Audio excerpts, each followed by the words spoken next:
Good morning, नमस्कार दोस्तों, स्वागत है आपका। और आज हम चर्चा करेंगे भारत के इतिहास को लेकर। भारत के इतिहास में हमारा जो आज का टॉपिक होगा ना, हमारा जो विषय होगा वो होगा सिंधु घाटी सभ्यता। सिंधु घाटी सभ्यता एक बहुत महत्वपूर्ण और इंटरेस्टिंग टॉपिक है। ठीक है, इसमें राजनीति भी हुई है। ठीक है, सामाजिक जो उत्थान था वो भी देखने को मिला, व्यापार देखने को मिले, धर्म देखने को मिला। ठीक है, किस प्रकार बाहरी लोगों ने यहाँ पे आके आक्रमण किया होगा या मेल जोल कर रहे होंगे, वो सारी चीजें हैं इसमें। ठीक है, किस प्रकार समानताएं थी। और सबसे महत्वपूर्ण चीज तो इसमें यह है कि राष्ट्रीय आंदोलन 1947 से पहले और 1930, ठीक है, जब हमने पहली बार ही कहा था ना कि हम भारत की आज़ादी का दिन मनाएंगे 26 जनवरी 1930 को, जब पॉलिटिक्स पढ़ेंगे ना, पॉलिटिकल, जब उसमें पढ़ेंगे ये चीजें, तो पहली बार रावी नदी के किनारे स्वतंत्रता दिवस मनाया गया। वो सारी कहानियां इस जगह से जुड़ी हुई है। कौन सी जगह? सिंधु घाटी सभ्यता से जुड़ी हुई। किस तरह जुड़ी हुई है, कैसे जुड़ी हुई है, वो सारी चीजें हैं। ठीक है, वो सबको देखना है, सबको अच्छे से पढ़ना है, काफी डिटेल में हमें पढ़ना है। दूसरी चीज है कि अक्सर क्या करते हैं, कोचिंग में भी हो चाहे कहीं से भी आपने पढ़ा हो, वो क्या करते हैं कि वो देखते हैं ऐसे कि इस टॉपिक से दो क्वेश्चन उठने वाले हैं। चलो सेकंड ग्रेड की बात करते हैं, सबसे बड़ा एग्जाम है और काफी अच्छा एग्जाम है। ठीक, आरएस लेवल का है तो दो क्वेश्चन उठते हैं उसमें। ठीक है, दो या तीन क्वेश्चन उठा लेते हैं, कभी कभी कभी ये क्वेश्चन उठा लेते हैं, तो वो है। तो उसमें क्या होता है कि कोचिंग वाले क्या करते हैं उसमें कि उसको काफी डिटेल में पढ़ाने की कोशिश करते हैं। अच्छी बात है डिटेल में पढ़ाना, लेकिन फैक्ट के आधार पे। ठीक है, समझाते हैं वो, ऐसा नहीं कि नहीं समझाते, लेकिन वो जब लिखवाते हैं ना, तो वो चीजें हमारे माइंड से हवा होने लगती है, हमें समझ नहीं आती है। तो कहीं ना कहीं उसको और सरल बताने की जरूरत है, और काफी सरल, और काफी सारी जानकारियों को साथ में जोड़ने की आवश्यकता है। ठीक है, मैं किसी का टक्स नहीं कर रहा हूँ, मैं बस अपना नजरिया बता रहा हूँ। अब हम शुरू करते हैं, टाइम खराब नहीं करते हैं। ठीक है, भारत का मैप है आपके सामने। वर्तमान का मैप आपने देखा होगा किस प्रकार है कि वो यहाँ तक ये ऐसे है, और यहाँ से ये इससे गायब है, यहाँ पे यहाँ बांग्लादेश हो गया और वो है। ठीक है, सिंधु घाटी सभ्यता तब जब अस्तित्व में थी ना, लगभग कितना टाइम था सिंधु घाटी सभ्यता का? आज से लगभग 5000 साल पहले। आज से लगभग 5000 साल पहले। और अगर हम ईसा पूर्व की बात करें ना, बीसी की, तो वो हो जाएगी, आज से तो 2000 माइनस कर देंगे हम। ठीक है, और पहले 3000 वो हो जाएंगे। ठीक है, तो लगभग 3000 BC, ईसा पूर्व। ठीक है, और आज से 2000 साल पहले, सॉरी, आज से 5000 साल पहले, और तीन जीरो से अगर बात करें तो 3000 ईसा पूर्व। ठीक है, देखो काफी डिटेल में पढ़ना है, काफी आराम से पढ़ेंगे, कोई जल्दबाजी नहीं है। ये हो गई हमारी बात कालक्रम को लेकर। ठीक है, अब समझते हैं कहानी क्या थी, किस तरह हुआ, वो सारी चीजें। पहला हमारा क्वेश्चन हमारे माइंड में आता है, वो ये आता है कि सिंधु घाटी सभ्यता चलो बस तो गई, ठीक है, लोग भी रह रहे थे, लेकिन वो कौन लोग थे, कहाँ से आए थे, कोई मत नहीं मिला है। मैं अपने हिसाब से कहानी जोड़ के भी बता दूं ना कि वो लोग अमेरिका से आए थे, वहां से आए थे, तो भी सच्ची माना जाएगा। क्यों? क्योंकि प्रमाण ही नहीं मिले हैं। मुझे कोई गलत साबित कैसे कर पाएगा जब प्रमाण ही नहीं है? ठीक है, तो कोई कुछ भी कह दे, इनके प्रमाण नहीं मिले हैं कि ये कहाँ से आए हैं। सबसे अच्छा और सबसे बेस्ट है, आप यही मान के चलो कि सिंधु घाटी सभ्यता के लोग यहीं के थे, और यहीं इन्होंने खुद को विकसित किया, और यहीं रहा, और यहीं से इनकी उत्पत्ति हुई थी। ठीक है, उससे पहले कुछ भी नहीं मिलता है। रामायण हो गई, महाभारत हो गई, वो सारी सिंधु घाटी सभ्यता के पहले का काल है, तो उनकी हम बात भी नहीं करेंगे यहाँ पे। ठीक है, हम रामायण का त्रेता युग, फिर भी चलो बता देता हूँ, आप लोग कहेगा कि मुझे आती नहीं है। त्रेता युग की बात करते हैं ना रामायण की, तो वो लगभग 12,96,000 साल पहले की बात हो जाएगी। और महाभारत की बात करेंगे तो 8 लाख 8 सॉरी हजार नहीं, 8 लाख साल पहले की बात हो जाएगी। ठीक है, 8,54,000 ऐसा कुछ है। तो वो त्रेता युग था। त्रेता युग के बाद आया मतलब त्रेता तीसरा युग, फिर दूसरा युग आया, और अभी चल रहा है कलयुग। ठीक है, ये कलयुग वर्तमान में जो चल रहा है, ये तीनों युग हो गए, तो ये कलयुग की बात है। ठीक है, अब बात करते हैं हम डिटेल में। आ, सबसे हमारा क्वेश्चन क्लियर हो गया ना कि सिंधु घाटी सभ्यता के लोग यही कहते हैं, मान के चलो आप, तो वो कहीं से भी आए हो, चलो नदियों से आए हो या पहाड़ों से आए हो, लेकिन वो यही कहते हैं, समझ लेना आप। तो सबसे पहले सिंधु घाटी सभ्यता के पढ़ने से पहले हमें क्लियर करना होगा कि वास्तव में स्थिति क्या थी, आसपास कौन थे, क्या थे, वो सारी चीजें। यहाँ पे है मध्य एशिया। मध्य एशिया, समझना इस चीज को, मध्य एशिया। मध्य एशिया हिस्सा कौन सा है? देखो यहाँ पे तो बड़ा मैप है, तो मध्य एशिया इतना छोटा तो नहीं होगा। एशिया का हिस्सा भारत है, तो भारत के तो उत्तर में है, ठीक है। चीन के और कैस्पियन सागर है ना, मैप वर्ल्ड के मैप में देखना, कैस्पियन सागर और इधर चीन हो गया, इन दोनों के मध्य में, और ऊपर रूस तक, ठीक है, ऊपर रूस की स्थिति है ना वहां तक, उसके मध्य वाले क्षेत्र को हम कहते हैं मध्य एशिया। तो मध्य एशिया से कहा जाता है कि आर्य लोग आए थे। समझना, हर एक चीज के पहलुओं को मैं पकड़ के चल रहा हूँ। सिंधु घाटी सभ्यता के बाद आर्य आए थे, हमें पता है, हमने फिलोसफी में देखा था, लेकिन इस चीज को समझना, क्लियर करेंगे आपकी चीजें कि मैं क्यों बता रहा हूँ। यहाँ पे आर्य थे, आपको बस इतना याद रखना है कि यहाँ पे, यहाँ से आर्य आए थे, ठीक है। आर्य आए थे क्यों, ये याद इसलिए रखना है कि पतन का कारण बनेंगे, ये सिंधु घाटी सभ्यता के पतन का ये कारण बनेंगे। तो हमारे माइंड में थोड़ी चीज होनी चाहिए कि हाँ आर्य थे, ठीक है। दूसरी चीज, यहाँ पे नदी है एक गोमल नदी, ठीक है। नदियां हैं, एक कोमल है, एक है गुर्रम और एक है काबुल। यहाँ पे एक नदी है गुर्रम, गुर्रम, यहाँ पे है काबुल। हर एक चीज को समझते हुए चलना, हर एक चीज को समझते हुए चलना, ठीक है। ध्यान से, मैप को भी ऐसा अच्छे से बनाना, और मेरी थोड़ी लैंग्वेज खराब है, तो आप ध्यान रखना, थोड़ा डिटेल में समझना है इस चीजों को। कोई भी चीज समझ में नहीं आई, छूटे ना, उसी वक्त कमेंट कर देना कि ये मुझे समझ में नहीं आया, बस। ये हो गई नदी कोमल, गुर्रम, काबुल नदी, ठीक है। काबुल नदी के थोड़ा पास में, इस जगह एक दर्रा है, ठीक है। दर्रा होता है दो पर्वतों के बीच में काफी गहरी खाई, ठीक है। बिहेड़ देखे होंगे तो काफी गहरी खाई। गहरी खाई होने का मतलब कि वहां पे या तो पानी बहेगा या रास्ता बन जाएगा। तो कई महीनों तो पानी रहता है, कई महीनों तो रास्ते बन जाते हैं, वो सारी चीजें हैं। तो ये आर्य इस रास्ते से आए थे, ठीक है। और ज्यादा डिटेल में नहीं जाना है, क्योंकि अ, इतना हमें समझना है कि स्थिति क्या थी, ठीक है। अब यहां से आर्य आए थे, इस तरह को कहा गया, कौन सा, मैंने वेद और उपनिषदों में बताया था, आपको पता होगा, ठीक है। सोचना उसको, मैं भी बता दूंगा आंसर। यहाँ से एक दर्रा है, और एक स्थान यहाँ पे है गुजरात के, यहाँ पे लोथल,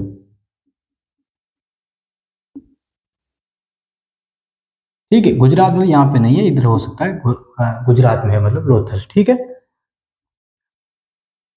लोथल, इस रास्ते से सिंधु घाटी सभ्यता क्या करती थी, व्यापार करती थी। कहाँ पे, दूसरे देशों में, ठीक है। मध्य एशिया में हो गया, यूरोप में हो गया, उस सारी जगह पे लोथल द्वारा समुद्री व्यापार किया जाता था। कहाँ पे, दूसरे देशों में। बस अभी इतना ही जानना है, ठीक है। अब आगे बढ़ते हैं। हमने ये चर्चा क्यों की, ये दोनों स्थानों की, क्योंकि हमारे दिमाग में रहे कि क्या था। अब देखते हैं कि सिंधु घाटी सभ्यता की स्थिति क्या थी, सिंधु घाटी सभ्यता कहाँ पे फैली थी, ठीक है। धीरे धीरे हम चीजों को खोलेंगे, ठीक है, धागों की तरह। देखना आप, ये है हिंदू कुश पर्वतमाला, हिंदू कुश पर्वतमाला,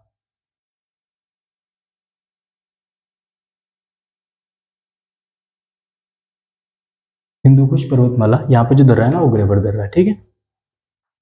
हिंदू कुश पर्वतमाला, उसके बाद आपको पता है कि भारत में बात आगे आते हैं ना, तो हिमालय पर्वतमाला आ जाती है, हिमालय, हिमालय, और इधर म्यांमार के यहाँ पे तक फैली हुई है, ठीक है।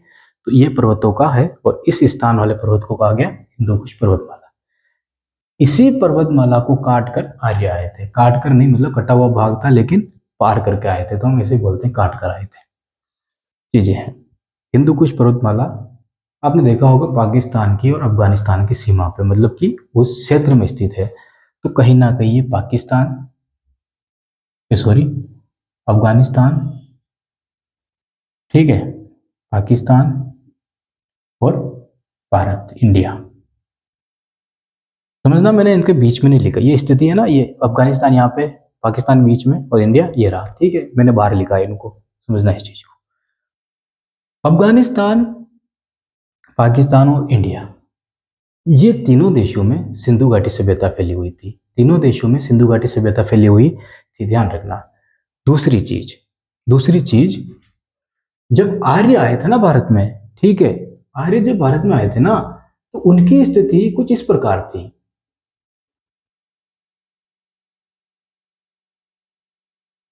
ये समझना, सिंधु घाटी सभ्यता के लोग लोग पंजाब में थे, हरियाणा में थे, राजस्थान में थे, गुजरात में थे। हरियाणा, पंजाब, राजस्थान, गुजरात, ठीक है, ये स्थिति थी यहाँ पे। तो कहीं ना कहीं अ, आर्य जब आए थे ना, तो कहीं ना कहीं इनकी स्थिति या इनका टकराव सिंधु घाटी सभ्यता के लोगों के साथ हुआ था। ठीक है, समझ गए। क्यों हुआ था? क्योंकि आर्य का जो निवास स्थान माना गया ना, वो भी पंजाब, ठीक है, राजस्थान, हरियाणा माना गया है पंजाब में आर्यों का निवास स्थान पे। ठीक है, अभी आर्य हम नहीं पढ़ रहे हैं, इसलिए आर्यों की डिटेल में हम बात नहीं करेंगे, लेकिन आर्यों की बात इसलिए करनी पड़ रही है क्योंकि समझा देता हूं मैं, आर्यों की बात इसलिए करनी पड़ रही है। 1920 में हमें पता है कि सिंधु घाटी सभ्यता का उत्खनन हुआ था, दयाराम सानवी ने किया था 1861 में। ठीक है, 1861 में, समझना इस चीज को, 1861 में पुरातत्व विभाग की स्थापना की गई। किस विभाग की स्थापना की गई? पुरातत्व विभाग की। ठीक है, किसके नेतृत्व में की गई? तो जॉन मार्शल के नेतृत्व में की गई थी। मतलब ठीक है, जॉन मार्शल था या अ, एक व्यक्ति था, उसका नाम पता नहीं है, ठीक है, मैं बता दूंगा। उसके नेतृत्व में की गई 1861 में। इसको वैसे भी डिटेल में पूरा पढ़ना है तो ठीक आ जाएगा ये। 1861 में की गई। उसमें क्या था कि उससे पहले सिंधु घाटी सभ्यता के बारे में पता नहीं था। 1826 में एक व्यक्ति था, ठीक है, एक व्यक्ति था 1826 में, उसने बताया था, क्या बताया था कि उस स्थान पे, सिंधु घाटी सभ्यता के इस स्थान पे कुछ है, मतलब महत्वपूर्ण है, ऐसी चीजें हैं जो वहाँ की कोई सभ्यता के बारे में सिर्फ उल्लेख किया था और प्रकाशन किया था, मतलब अखबार में छाप दिया था, लेकिन कोई मतलब कार्रवाई नहीं की गई थी। क्यों नहीं की गई, वही इंपॉर्टेंट चीज है। ये तारीखें इंपॉर्टेंट नहीं है अभी, क्योंकि इसको तो हम डिटेल में लिखने वाले हैं सारी चीजों को। इंपॉर्टेंट है वो कहानी क्या था, समझना।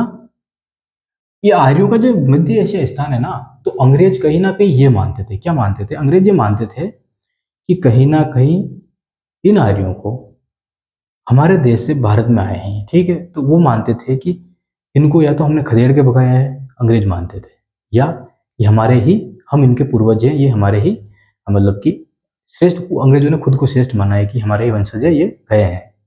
ठीक है, वंशज खुद को अंग्रेजों ने बड़ा माना है, कुल ना समझ जाना इस बात को।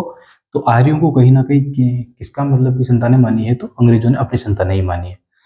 इसी यही कारण था लोगों में विभाजन का। कौन सा विभाजन? आर्यों का। अंग्रेज आर्यों को बाहरी बताते थे, ठीक है, अंग्रेज आर्यों को बाहरी बताते थे। आपको पता है, जब वेद और उपनिषद पढ़ेंगे ना, तो उसमें पढ़ेंगे हम, मंडल पढ़ेंगे, ठीक, वेद मंडल, वो वेद पढ़ेंगे, ठीक है, उसमें सारी चीजें पढ़ेंगे हम कि किसने, किस ऋषि ने क्या लिखा क्या नहीं, उसमें सब चीजें बता रखी है। वेदों में याद रखना समानता बता रखी है। ब्राह्मणों को सबसे ऊपर बता रखा है सब जगह, यहाँ पे भी बता रखा था सप्त सिंधु प्रदेश में, लेकिन कारण ये था कि वहां पे सम्मान था, वहां पे महिलाओं का सम्मान था। वहां पे जो वेद लिखे गए थे ना, जो मंडल में वेद लिखे गए थे ना, उन वेदों में महिलाओं को भी जगह दी गई थी कि आप भी लिखिए, और उन्होंने लिखा और महिलाओं के बारे में लिखा, समानताओं के बारे में लिखा, और वो लागू भी हुए थे वेद। ठीक है, तो उनको कहीं ना कहीं ये खत्म करना चाहते थे, दबाना चाहते थे। किसको? उन वेदों को। समझना इस चीज को, कौन दबाना चाहते थे? अंग्रेज। इसलिए आर्यों की उत्पत्ति का जो स्थान था ना, ये इन्होंने सामने लेकर नहीं आए थे अंग्रेज, दबा दिया था। लेकिन जब दयाराम सानवी जैसे लोग थे, ठीक है, महान लोग, 1824 में, 1824 के आसपास, तब तो उन्होंने ये मांग क्रांति कर दी थी, आंदोलन कर दिए थे कि वेदों की ओर लौटो। लेकिन 1824 देखो, लगभग 18वीं शताब्दी, 18वीं शताब्दी और 19वीं शताब्दी, समझना इस चीज को। जब इस दयाराम सानवी ने कह दिया ना कि वेदों की ओर लौटो, और वो अकेले नहीं थे, उसके काफी सारे चेले चपाटी थे, काफी सारे लोग और भी थे, राजनेता लोग थे, ठीक है, जो भी कह रहे थे कि वेदों को लौटाओ, वहां तक भी सिंधु घाटी सभ्यता का पता नहीं था। भारत के अंदर किसी कोई सिंधु घाटी सभ्यता ऐसी भी है कैसी, जिसने भारत को पहले इतना विकसित कर रखा था, हमारे इस स्थान को, कि वर्तमान में भी वो इतना विकसित नहीं है, ठीक है। ऐसी सभ्यता भी थी, ये पता ही नहीं लोगों को, अभी तक नहीं पता है। अभी तक सिर्फ इतना पता है कि भारत में वेद थे, लेकिन भारतीयों के द्वारा जब भी वेदों की मांग की जाती ना, तो अंग्रेज क्या करते, उनको दबा देते। क्यों? कि गुलाम तो भारत था ना, अंग्रेज थोड़ी थे क्या, ठीक है। अब समझना इस चीज को। 1824 में दयाराम दयाराम सरस्वती, हम वेदों में डिटेल में पढ़ेंगे इनको, ठीक है, मैं अभी ज्यादा नहीं इनको नहीं पढ़ाऊंगा। दयाराम सरस्वती ने आंदोलन किए बहुत सारे, ठीक है, पूरे भारत में आंदोलन हुए थे इस टाइम। तो आंदोलन में वेदों की ओर लौटने की बात कही गई। दूसरी चीज यहाँ पे जो फैक्ट निकल के आता है ना, इंपॉर्टेंट लाइन, वो ये निकल के आती है कि दयाराम सरस्वती ने समानता, महिलाओं की बात की, जातियों की बात की, ठीक है, और समाज की बात की। ये चीजें इनके लिए इंपॉर्टेंट मुद्दे थे, ठीक है। कौन सा? समानता, और एक चीज और, बाल विवाह और सती प्रथा। किसने? दयाराम सरस्वती ने की। इनको डिटेल में हम पढ़ेंगे, ठीक है। कब? जब वेद उपनिषद में। मैं हल्का सा बताता हूँ, समानता की बात की, भेदभाव नहीं। अब समझना, कटाक्ष करूंगा मैं अंग्रेजों को यहाँ पे। अंग्रेजों ने पहले तो वेदों को मानने से मना कर दिया कि वेद नहीं थे, ठीक है, ये तो फालतू में लिखी गई चीजें। जब दबाव बना, जब दबाव बनाएगा ना, जब काफी हद तक दबाव बनाया गया, तब अंग्रेजों ने मानना शुरू किया वेद। लेकिन दिमाग दो थे उनके। एक तो भारतीयों को बताया कि हाँ हम वेदों को मान रहे हैं, वेदों बहुत महान है, प्राचीन वेद है, ठीक है, माना। दूसरी चीज, उन्होंने इस स्थान वाले वेदों को न मानकर उत्तर भारत के वेदों को माना, और इसकी स्थिति हम देखेंगे उपनिषदों में, ठीक है। इस स्थान वाले वेदों को माना, यहाँ पे समानताएं नहीं थी, यहाँ पे असमानताएं थी। और ये सारी असमानताएं थी, वो बाद में मनुस्मृति में लिखी गई 200 बीसी और 200 ईस्वी के आसपास, ठीक है। मनुस्मृति बुक में वो सारी असमानताएं उस किताब में लिखी गई थी। तो अंग्रेजों ने कहीं ना कहीं उस किताब को महत्व दिया, और वैसी अकेली किताब नहीं थी, बहुत सारे ग्रंथ थे वहाँ पे, ठीक है, जो लिखे गए बाद में। उन सारों को, उन सारी चीजों को महत्व दिया, लेकिन वास्तव में जो ओरिजिनल वेद थे ना, ओरिजिनल वेद, वो लिखे गए सप्त सिंधु प्रदेश में। और किनके द्वारा? उस सिंधु घाटी सभ्यता के लोगों को के द्वारा और आर्यों के द्वारा लिखे गए हैं। लेकिन हमें पढ़ाया जाता है कि सिर्फ आर्यों के द्वारा लिखे गए। और लिखा किसने नहीं पता है, संकलन करता वेद व्यास से हमें पता है, लेकिन लिखा किसने हमें नहीं पता है डिटेल में। लेकिन वो कहीं ना कहीं आर्यों के और सिंधु घाटी सभ्यता के लोगों के द्वारा लिखे गए हैं, क्योंकि सिंधु घाटी सभ्यता का पतन 1300 बीसी में था, और इनका आगमन 1500 बीसी में था। लगभग 200 सालों तक इन लोगों ने साथ में रहे हैं। 200 सालों तक अंग्रेज के आर्य और वैदिक सभ्यता के लोग साथ में रहे हैं, ठीक है। दूसरी चीज, यहाँ पर ये चीज क्लियर हो जानी चाहिए आपकी, कि अंग्रेजों ने वेदों को दबाने की कोशिश क्यों की थी। तो ये मांगे उठने लगी थी, ठीक है, कि वेदों की ओर लौटो। और इनको पता चलने लगा था कि वास्तव में असमानताएं कुछ, बुद्ध धर्म आ चुका था ना, तो बुद्ध ने काफी सारी असमानताओं को खारिज कर दिया। उसके बाद शंकराचार्य आ गए थे, शंकराचार्य ने काफी सारी पशु बलि जैसी चीजों को खारिज कर दिया, ठीक है, नहीं वेदों में नहीं लिखा है, ये नहीं होना चाहिए, ठीक है। उसके बाद मुसलमान आए और हिंदू आए, तो काफी सारी जो गलत धारणाएं चल रही थी ना लोगों के बीच, जब लड़ाई होने लगी, कटाक्ष होने लगा, कटर होगा मतलब कि लड़ाई होने लगी, लोग एक दूसरे को मारने लगे। और उसी में काफी सारे राजाओं को दूसरे धर्मों के राजा का साथ मिलने लगा, काफी सारे हिंदू राजाओं को उनका साथ मिलने लगा। हिस्ट्री में देखा है आपने। तो वो कहीं ना कहीं एक जरिया बनता चला गया लोगों को। राजा लड़ रहे हैं, चल लड़ रहे हैं, लेकिन लोगों के बीच में एक प्रेम मोहब्बत का भाईचारा बनने लगा। वो सारी चीजें निकल के कब आई? जब राष्ट्रीय आंदोलन हुए उनमें उनमें तो कहीं ना कहीं दयाराम सरस्वती जैसे लोगों ने जो वेदों की, ओरिजिनल वेदों की जो मांग उठाई थी ना, उन्होंने अंग्रेजों को झकझोर कर रख दिया। उनको लगा कि अब तो हमें मतलब कि यहाँ से ज्यादा नहीं टिक पाएंगे अगर ये लोग ऐसे ही रहे। और आंदोलन शुरू हो गए थे। तब अंग्रेजों ने गेम किया और कहा कि वेदों को मानते हैं, वेद बहुत महान चीजें हैं, और अंग्रेजों ने वो सारी चीजें असमानता वाली लागू कर दी, ठीक है। दूसरी चीज, यही कारण था 1861 में पुरातत्व विभाग का, मतलब हमने कहा ना पुरातत्व विभाग। अब मुझे बताओ पुरातत्व विभाग का कार्य क्या होता है? यही होता है ना कि पुरानी चीज़ें होती, विरासतें होती, उन सारी चीज़ों को समेटना, उनके बारे में अध्ययन करना, पढ़ना और उनको बताना। इस विभाग का ये काम नहीं था। इस विभाग का काम था ढूंढो, पे करो, ब्रिटेन भेजो, बस। उसके अलावा कुछ नहीं। भारतीयों को पता नहीं चलना चाहिए कि भारतीयों की पहले स्थिति क्या थी, ठीक है, खत्म हो गई। दूसरी चीज, लोगों को ये असमानताएं थी तो नजर आ रही थी। अब 5 लोगों के बीच में जाके अच्छी बात करूँ, वेद तो अच्छे हैं, वेद तो अच्छे हैं, वेद तो अच्छे हैं, ठीक है। एक व्यक्ति ने भी कह दिया ना कि वेदों में ये चीजें लिखी गई है, कौन सी, ये उत्तर भारत उत्तर वैदिक काल वाली, कि असमानताएं जातिवाद है, वो मानने से इनकार कर देंगे, क्योंकि शूद्रों के साथ तो गलत व्यवहार हुआ है ना, किसानों के साथ तो गलत व्यवहार हुआ है ना। यहाँ के राजा और यहाँ के राजाओं में काफी अंतर था ना, वो सारी चीजें हुई है, ठीक है। तो वो चीजें हुई है, तो कहीं ना कहीं आर्य भी सिंधु घाटी सभ्यता से जुड़े हुए हैं, मेरा बताने का कारण यही था, ठीक है। अब समझ में आ गया होगा आपके। अब ये तो हो गई भारतीयों की बात, ठीक है। और जब हम आर्य पढ़ेंगे ना तो काफी डिटेल में खोल देंगे, पूरी सारी धागे खोल देंगे हम। अब आगे देखते हैं। तो अंग्रेजों के दो दिमाग थे ना, वो समझ में आ गया होगा। तो आर्य किस प्रकार जुड़े हुए थे और वेदों की आवश्यकता किस प्रकार थी सिंधु घाटी सभ्यता के वक्त, ठीक है, वो देखा हमने। दूसरी चीज, ये भारतीय इतिहासकारों की बात कर ली। बात करते हैं हम यूरोपीय इतिहासकारों की। यूरोपीय इतिहासकारों की, इसमें 3 नाम आते हैं। यूरोपीय इतिहासकारों में 3 नाम आते हैं, मैं बताता हूं आपको। एक था विंसम, ठीक है, विंसम स्मिथ था, विंसम स्मिथ। एक था जेम्स मिल और एक था मैक्स मुलर, ठीक है। नोट करना चाहो तो कर लेना। इतिहास मतलब एक तो था स्मिथ, ठीक है, डब्ल्यू स्मिथ कर देना। एक था जेम्स मिल, मिल कर देना जे करके, जेम्स मिल, जेम्स स्टुअर्ट मिल नाम है पूरा। एक था मैक्स मुलर, मैक्स मुलर। तीनों चीजें थी। अब ये भारतीयों के हिसाब से तो उन्होंने तो वेद को जोड़ दिया, ठीक है। और हमने कटाक्ष भी कर दिया कि अंग्रेज वास्तव में वेद को, ओरिजिनल जो वेद थे ना, उनको नहीं चाहते थे। वो चाहते थे कि ऐसी चीजें लागू कर दो भारतीय के ऊपर जो क्या उनको असमानताओं में धकेल दे। क्यों? अंग्रेज प्यारे थे ना, बहुत अच्छे थे ना अंग्रेज तो। वो तो फूट करो राज करो वाली नीति तो अपना ही नहीं रहे थे, नहीं अपना रहे थे ना बिल्कुल भी, हाँ। तो इसलिए तो उनका क्या काम था, फूट करो और राज करो।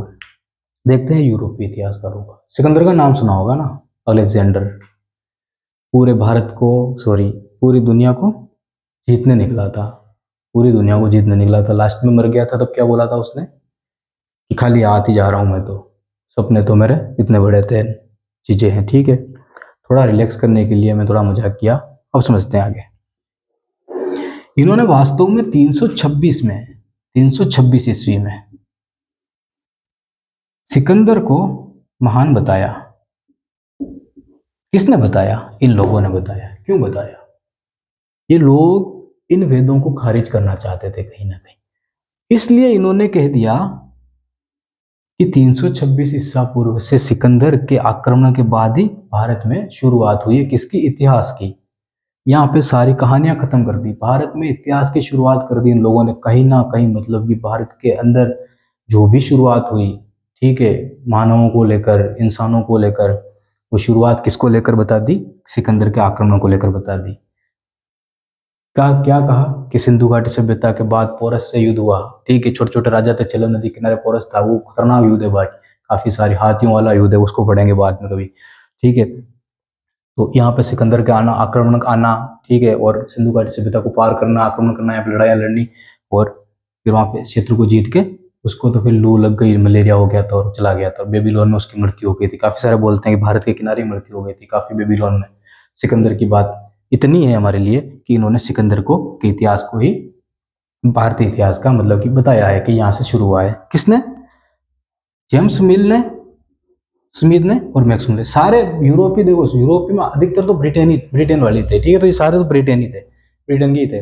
अब जेम्स मिल की एक पुस्तक है, पुस्तक का नाम है the British rule in India, ठीक है, ब्रिटिश रूल इन इंडिया, मतलब कि अंग्रेजों का भारत पे उपनिवेश बनाना, वो सारी चीजें, ठीक है। हिंदी में इसको देखते हैं तो समझना इस चीज को काफी अच्छा है कि इसने क्या कहा, वेदों को नकारने के लिए, वेदों को खारिज करने के लिए। इसने कहा कि भारत में हिंदू मुसलमान के अलावा कुछ भी नहीं है।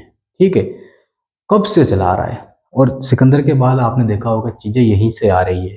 काफी सारे धर्म आ गए, वो धर्म एक दूसरे से लड़ते आ रहे हैं, करते आ रहे हैं, ठीक है, मरते आ रहे हैं। आधार बना दिया किसने? इन्होंने। किसके बीच में चीजें लिख दी? लोगों के बीच में लिख दी, ले जाके रख दी कि हिंदू मुसलमान के अलावा भारत में कुछ नहीं है।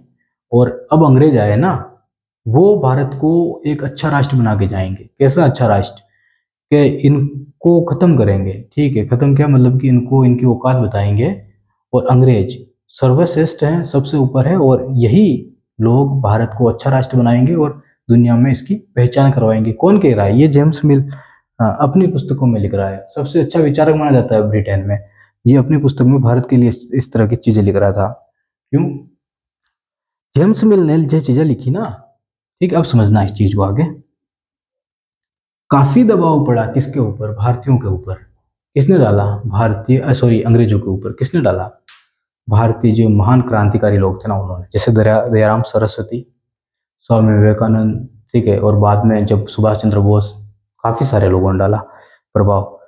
वेदों की ओर लौटो, ठीक है, नारा दिया था सरस्वती ने दिया था, दयाराम सरस्वती ने, ठीक है, वेदों की ओर लौटो। वेदों की ओर लौटने का बात बताई ना, तब ये लोगों ने ये विचारधाराएं सामने लेके आ रहे थे। लेकिन कहीं ना कहीं इतना दबाव पड़ा, इतना दबाव पड़ा किसके ऊपर? अंग्रेजों के ऊपर, कि उनको 18वीं 18वीं और 19वीं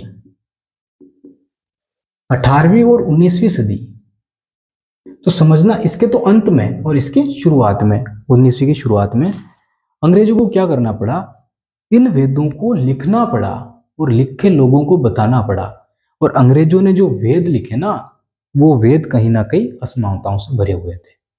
अंग्रेजों ने ही वेदों को लिखा, समझना, ठीक है, भारत में मतलब गुलाम भारत में। उसके बाद उसको शुरू कर दिया अध्ययन करना, लिखना, ठीक है। वो वाले वेद अलग थे, ये वाले वेद अलग थे, समझना। वो जो 1500 बीसी में जो लिखे गए ना, वो लिखे गए थे 1500 से 500 बीसी तक लिखे गए थे, और बाद में इनको जोड़ा गया था। लेकिन अंग्रेजों ने उनको पुनः लिखा और उनका अध्ययन किया और लोगों के सामने वो चीजें रखी। क्यों? समझना कि यहाँ पे लिखे गए, या इसने क्यों, इन्होंने क्यों नहीं लिखा, अंग्रेजों ने क्यों लिखा, समझना। भाषा थी संस्कृत, दूसरी वेद। क्वेश्चन यहाँ पे उठ सकता है कि अंग्रेजों ने संस्कृत भाषा, सबसे पहले वेदों को संस्कृत भाषा से किसने पढ़ा? ठीक है, तो अंग्रेजों ने पढ़ा और उनको लिखा। किस भाषा में? जहाँ पे जब भी यहाँ पे जो भाषा चल रही थी ना, उन्होंने। और सबसे पहले वेदों का अध्ययन किसने किया? अपनी भाषा में अंग्रेजों ने किया। ठीक है, समझ जाना इस चीज को। तो अंग्रेजों ने संस्कृत भाषा वेद लिखे। यहाँ पे जो भाषा थी उसको किसमें किया? संस्कृत से हिंदी में रूपांतरण किया। ठीक है, जो भी भाषा थी वहां पे, देखो सब जगह हिंदी नहीं थी, काफी सारी अलग अलग थी, तो वो सारी में लोगों को समझाने के लिए जिन भाषाओं में भी इनका यूज किया होगा ना, वो किया होगा। तो ये चीजें हैं 19वीं सदी में। तो वे जो भी अंग्रेजों ने अपने हिसाब से लिखे ना, वो अपने हिसाब से वेद यहाँ पे लिख दिए। यहाँ पे वेद थे, अपने हिसाब से इन लोगों ने यहाँ पे लिख दिए, और फिर 18वीं 19वीं शताब्दी में इन लोगों ने यहाँ पे लिख दिए। ठीक है, मतलब कि अपने हिसाब से कल्पनाएं कर रहे हैं ये लोग। यहाँ तक समझ में नहीं आया हो तो वीडियो वापस देखना, नहीं तो कमेंट कर देना मेरे। अब हम यहाँ पे इस टॉपिक को छोड़ रहे हैं, नेक्स्ट पे बढ़ रहे हैं। ठीक है, ये कहानी थी एक सिंधु घाटी सभ्यता की, क्योंकि हमें आगे देखना पड़ेगा। क्या देखना पड़ेगा? ये देखना पड़ेगा कि भारतीय आंदोलनों पर सिंधु घाटी सभ्यता का प्रभाव कैसे पड़ा है। तीन चीजें हमने देख ली है। पहली, आर्य कहाँ से आए थे? यहाँ पे आए थे। ठीक है, आर्य की स्थिति क्या थी हमने नहीं देखी, देखनी भी नहीं है। दूसरी चीज, अंग्रेजों ने वेदों का अध्ययन शुरू किया, लिखना पड़ा। क्यों लिखना पड़ा? उन पर दबाव बन गया था। अब अगर वो वास्तव ओरिजिनल वेद भारत में लागू हो जाते ना, तो इनकी तो हालत खराब हो जाती, क्योंकि इनका तो था ना कि फूट करो राज करो, फूट डालो राज करो। ठीक है, भारतीयों के बीच में जाति भेदभाव होंगे तभी तो ये राज कर पाएंगे ना। 1947 में पाकिस्तान का बंटवारा, वरना छोटी मोटी घटना थोड़ी थी, सांप्रदायिकता चुनाव लागू कर दिया, तो वो कारण था। अब हर व्यक्ति को राजा बनना था ना वहां पे तो। ठीक है, दूसरी चीज इन्होंने वेदों को लिखा। तीसरी चीज यूरोपीय जो भी इतिहासकार थे ना, उन्होंने सिकंदर को ही बता दिया कि यहीं से इतिहास की शुरुआत है, उन्होंने तो वेदों को ही खारिज कर दिया। ठीक है, समझ रहे हो ना चीजों को। अब देखना आगे, समझना। यहाँ पे गोमल नदी, गुरम नदी, काबुल नदी, ये तीनों नदियों, ठीक है, ये यहाँ पे सिंधु घाटी सभ्यता, सिंधु घाटी सभ्यता, सिंधु घाटी सभ्यता, सिंधु घाटी सभ्यता, ये लोथल, धोलावीरा, मोहनजोदड़ो, हड़प्पा, सारी अलग अलग स्थानों पे थी।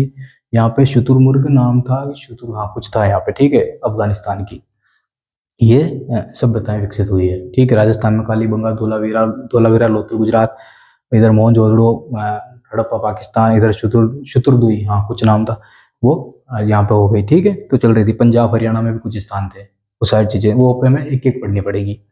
यहाँ तक आपको क्लियर हो गया होगा ना। तो अब एक मैप बनाना आप, और इस तरह का मैप बना दो बस, ठीक है, और फिर आगे बढ़ते हैं। एक बार ये मैप बना लो।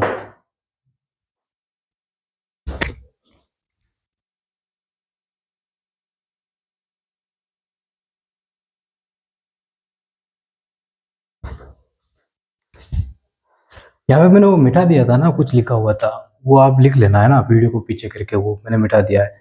तो इस तरह वीडियो को रोक के मैप में लिख लिया करो, ठीक है। बाकी तो सारी चीजें गाइड में मिल जाएगी आपको। अब समझना, आगे देखना। अ, लगभग 13 लाख वर्ग किलोमीटर में सभ्यता फैली हुई थी। 13 लाख वर्ग किलोमीटर में कौन सी? सिंधु घाटी सभ्यता। कहाँ पे? लगभग 5 लाख तो थी यहाँ पे पाकिस्तान में, ठीक है, 2-2.5 लाख थी यहाँ पे, 5 और 2 7 हो गई, और 7-6 लाख लगभग यहाँ पे थी भारत में। 6 लाख वर्ग किलोमीटर, ठीक है। तो 6 लाख वर्ग किलोमीटर भारत में एरिया था, 5 लाख किलोमीटर पाकिस्तान में, और 2 लाख लगभग अफगानिस्तान में। ये इसको हो गई, बात हो गई। आर्य जब आए थे ना, कहाँ पे? यहाँ पे। ये लोग इतने सक्षम लोग थे, कहाँ पे? वहां पे मध्य एशिया में, जब वहां से निकले थे ना ये, ठीक है, वहां से निकले थे ये, तब बहुत सक्षम लोग थे। पशुपालन करते थे, व्यापार करते थे, हथियार थे। ध्यान रखना, ताम्रपाषाण की सभ्यता थी ये। तांबा था, पाषाण था, पत्थर थे, तांबा था, ठीक है, कांसा भी था यहाँ पे, टीन, वो सारी चीजें, वो तो आगे किस सभ्यता, कौन सी सभ्यता में कहाँ था, मोहनजोदड़ो में क्या था, वो तो पढ़ना ही है हमें। तो मैं बस बता रहा हूँ, ताम्रपाषाण वाली सभ्यता थी, ठीक है। लोहा नहीं था यहाँ पे, यहाँ पे लोहा था मध्य एशिया में, आर्यों के पास। जब ये आए ना यहाँ पे, तो पैदल चल के नहीं आए, घुड़सवारी पे आए। रथ थे इनके पास, लगभग एक दिन में 25 से 30 किलोमीटर चलते थे लोग, ठीक है। शिकार कर लेते थे ये, शिकार मतलब खाने, ये मतलब सारी चीजें इनको थी, एक्सपर्ट थे ये। भेड़ बकरियां लेके आए थे साथ में, ताकि खाने पीने की कोई कमी ना हो। हाँ, लगभग 500 से 600 किलोमीटर का एरिया पड़ता है इनके बीच में, सॉरी, 1500 से 2000 तक का। मध्य एशिया से भारत में आने में कितना एरिया पड़ता है? 1500 से 2000 तक का। और इस हिंदू कुश पर्वत से राजस्थान, हरियाणा, पंजाब में आने का जो समय था ना इनका, सॉरी समय क्या, लगभग वो जो एरिया था ना, वो था 500 से 600 किलोमीटर, 500-600 किलोमीटर था ऐसा लगभग। कुछ उल्टा सीधा हो सकता है, देखो वहां पे कोई था तो नहीं जो देख रहा था, और वहां के लोग तो जिंदा भी नहीं है। हो सकता था यहाँ पे आए, इधर चले गए हो वापस, इधर चले गए, इधर चले गए, इधर चले गए, इनकी मर्जी है कहीं पे भी जाए, लेकिन आए थे यहाँ पे वो, ये सच है। ये तो होगी इनकी इसका विस्तार कहाँ पे फैला था, ठीक है। अब बात करते हैं इसके वक्त यहाँ पे, ये थे ना, ये यहाँ पे कोई लोग रहते नहीं थे वैसे, लोग तो थे, ठीक है, लेकिन ऐसे इस तरह की सभ्यताएं नहीं थी। यहाँ पे जो स्थिति थी ना, वो खाना बदोश थी, खाना बदोश लोग थे यहाँ पे। खाना बदोश कौन हो गए? देखो, घूमते फिरते, चोरियां करनी, ठीक है, वो सारी चीजें थी, हर शिकार करना, चोरियां करनी, लूटना, वो सारे काम थे इनके। छोटे छोटे समूह थे, 10-15 लोगों के समूह थे।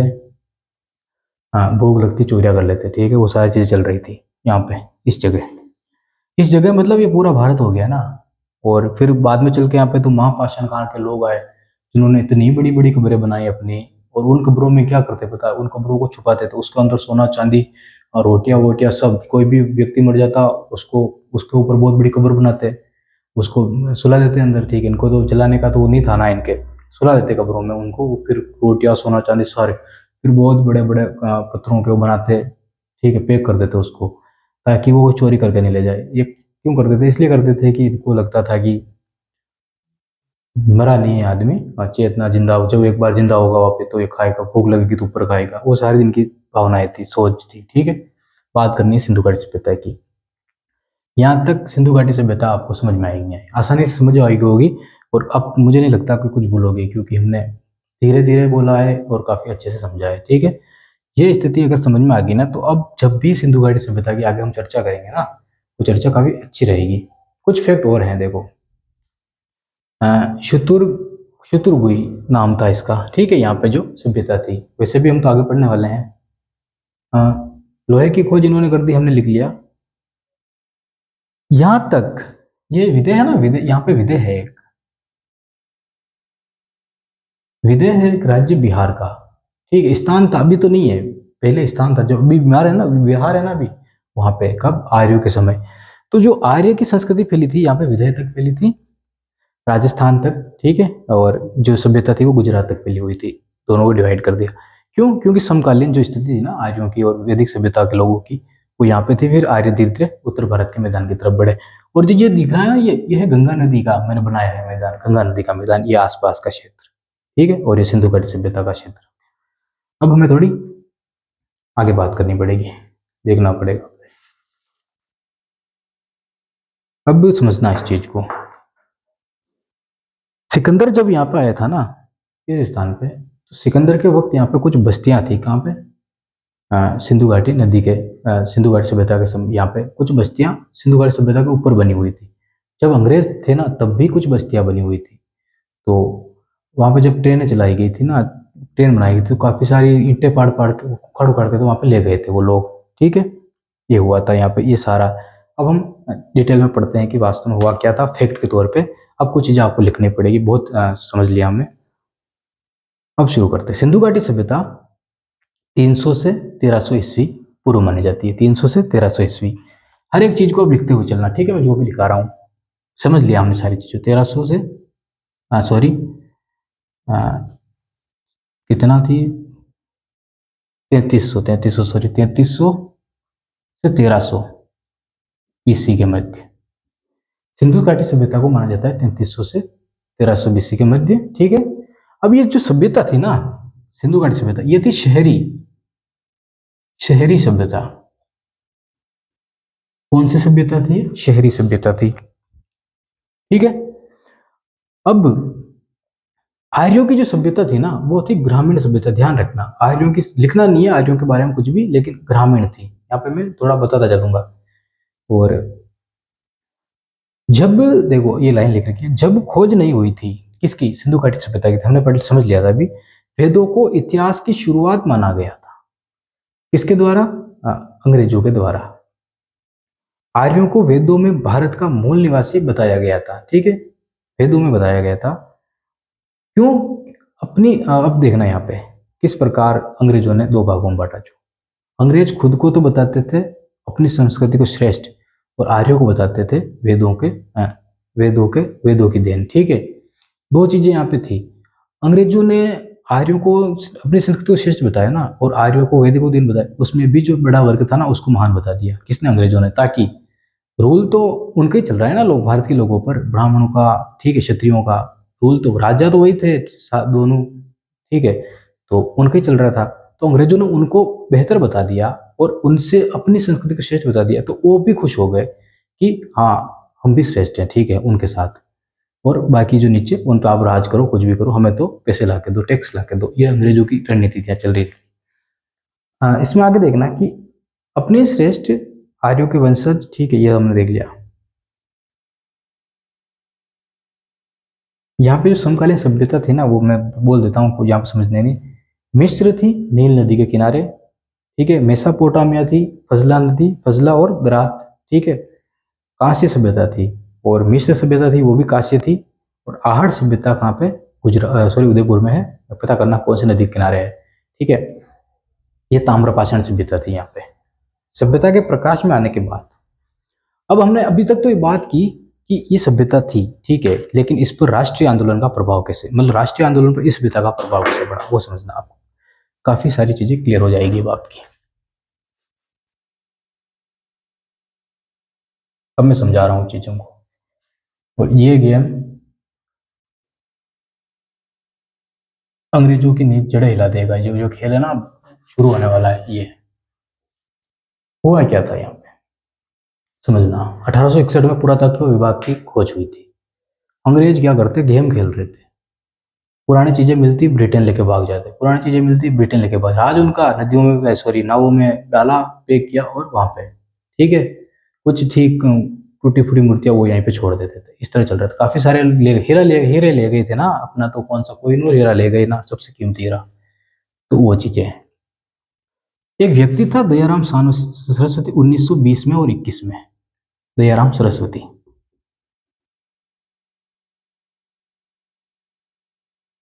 जॉन मार्शल, ठीक है, उस वक्त था।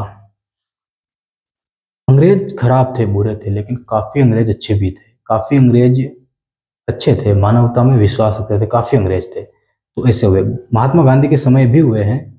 यहाँ तक कि सुप्रीम कोर्ट जब अंग्रेजों ने बनाया ना, उसमें जो जज थे ना, वो भी मानवता के लिए काफी सारे जज ऐसे थे जो वास्तव में अंग्रेजों को भी मतलब कि सुना देते थे वो, ठीक है। वहां पे पावर नहीं थी उनके पास अंग्रेजों के खिलाफ बोलने की, सुप्रीम कोर्ट के पास उस वक्त, लेकिन वो भी अंग्रेजों को सुना देते थे कि आप ये गलत कर रहे हो।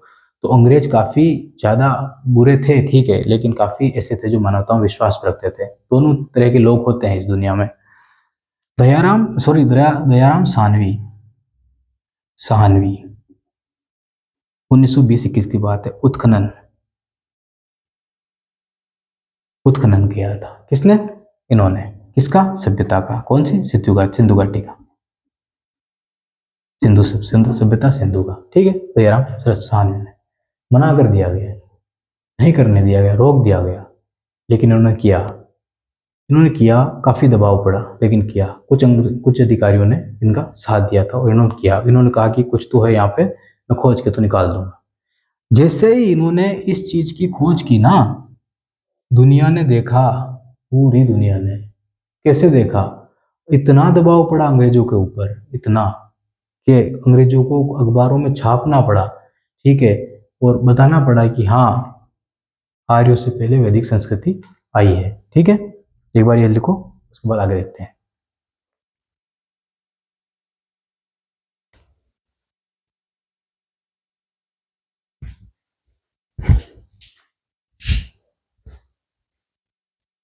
तो लिख लिया होगा, देखते हैं।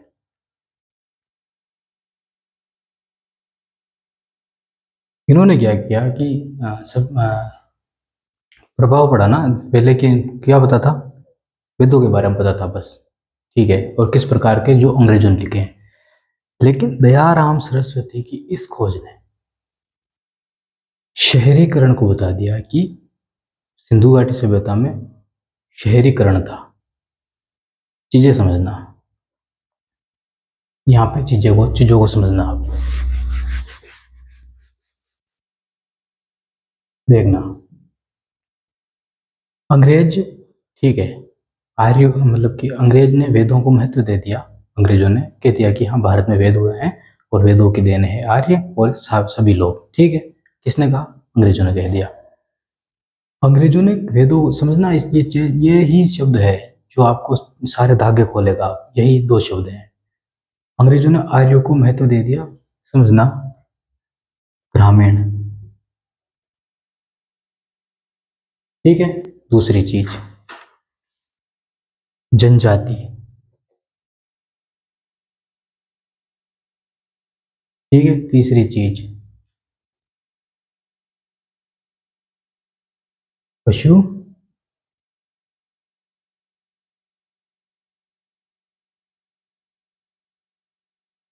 ठीक है, शिव और मात्र। तीसरी चीज, वर्ण व्यवस्था। चौथी चीज, मौखिक साहित्य। साहित्य और लिपि नहीं,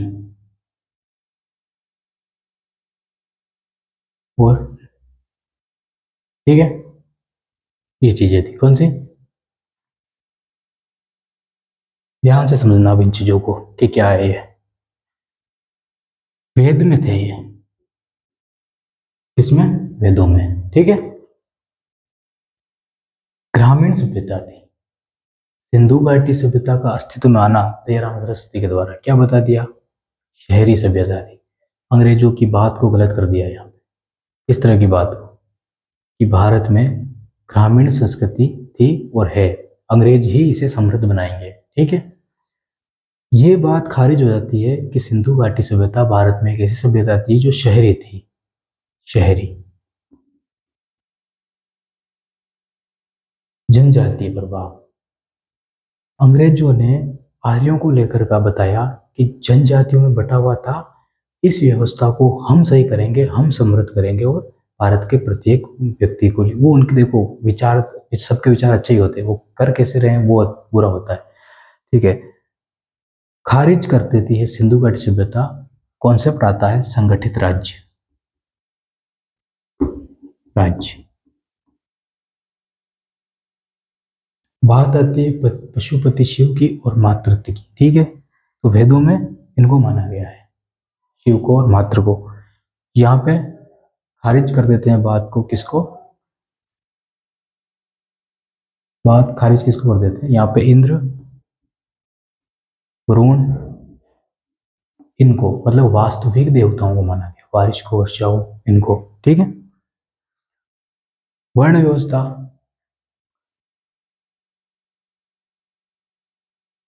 खारिज हो जाती है यहाँ पे, जैसे इस चीज से, ठीक है। मौखिक साहित्य, लिखे नहीं गए, बताए गए, बोले गए, वो चीज को खारिज कर देती है सिंधु घाटी सभ्यता की लिपि।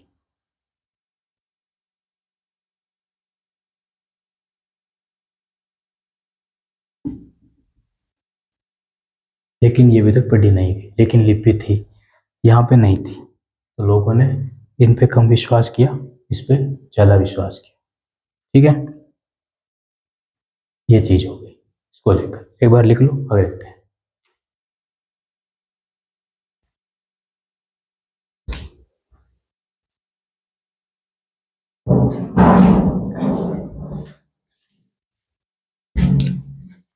ठीक है दोस्तों, आज की क्लास में इतना ही। क्लास कैसी लगी बताना, और मिलते हैं नेक्स्ट क्लास में, ठीक है। बहुत बहुत धन्यवाद।